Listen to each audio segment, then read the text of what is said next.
first right angle between 4 and 5, and the second right angle between 4 and 5. Unahin natin itong first right angle between 4 and 5. Ibig sabihin, kung between 4 and 5, nandito po yung hour hand sa kalagitnaan tsaka ng 4 and 5. So, para masabi na right angle yung minute hand at saka hour hand, dapat yung interval po nila ay 15 minutes.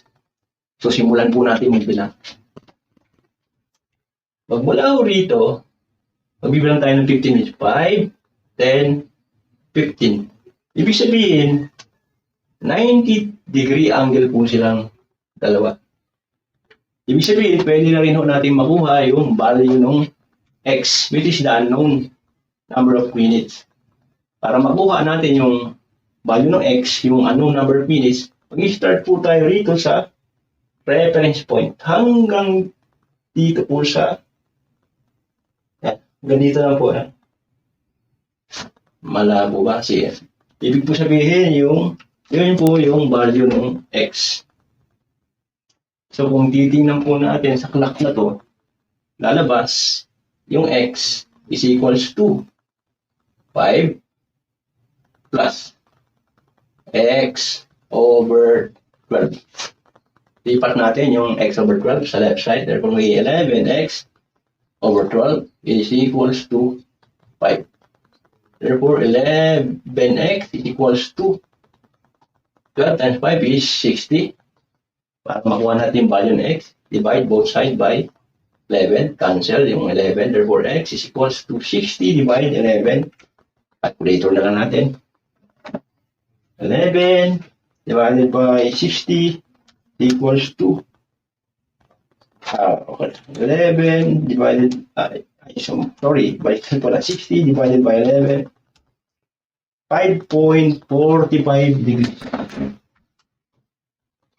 Sorry, not degree, minute. 5.45 minutes. Ibig sabihin, yung ang final answer natin is 0.4.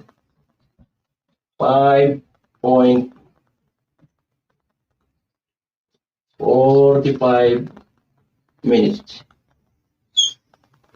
Punta po tayo sa second right angle between 4 and 5. Then, katulad din po ng dati, sa first right angle, yung interval ng minute hand sa hour hand is 15 minutes. So, kung dito nagbilang tayo, counterclockwise. Dito naman ay clockwise. Bulan po natin. 5, 10, 15. So, correct. So, that means 90-degree angle silang dalawa. Para makuha natin yung number of minutes, i-start po tayo dito sa reference point hanggang dito. Therefore, yun yung value ng x at yung x is equivalent to base dito sa clock nito. It's equals to 35 kasi 0 to 7 is 35 plus x over 12. Therefore, lilipat natin yung x over 12 sa kabila. Magiging 11x over 12 is equals to 35. Therefore, cross multiplication, 11x is equals to 12 times 35. Calculator lang natin. 12 times 35 is equivalent to 420. Para mag-get natin yung value ng x, divide both sides by 11. Therefore, x is equals to 38.80 minutes.